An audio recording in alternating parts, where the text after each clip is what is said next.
Fellow Americans of the radio audience, this is one of the saddest weeks that has come to humanity in 100 years. A senseless war seems inevitably forced upon hundreds of millions of people. The whole world still prays for some miracle that might deliver us. For war means the killing of millions of the best and the most courageous of men who might contribute something to human progress. It means the killing and starvation of millions of women and children. It means another quarter of a century of impoverishment for the whole world.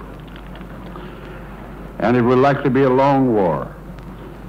It is possible that the brave people of Poland may be overrun in a few months, but there seems no point of access from which an overwhelming attack can be delivered from the British and French on one side to the Germans on the other, which might quickly end this war. It is likely to be a war of slow attrition, and the fate of Poland will depend upon its ending. The land defenses of France and England, their greatly superior naval strength, their manpower, resources, their resolution, make it certain that they can defend themselves.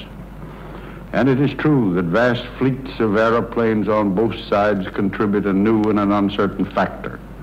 But there is nothing which proves that even the superiority in aeroplanes can win the war.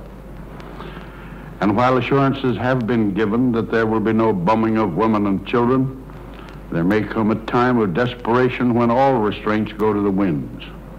It is likely to be the most barbarous war that we have ever known. This situation in the world today is not the act of the German people themselves. It is the act of a group who hold them in subjection. The whole Nazi system is repugnant to the American people. The most of American sympathies will be with the democracies. But whatever our sympathies are, we cannot solve the problems of Europe.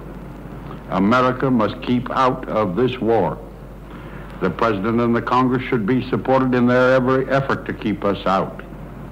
We can keep out if we have the resolute national will to do so.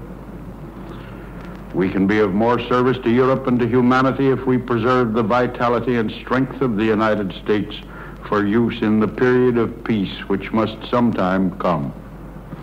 And we must keep out if we are to preserve for civilization the very foundations of democracy and of free men.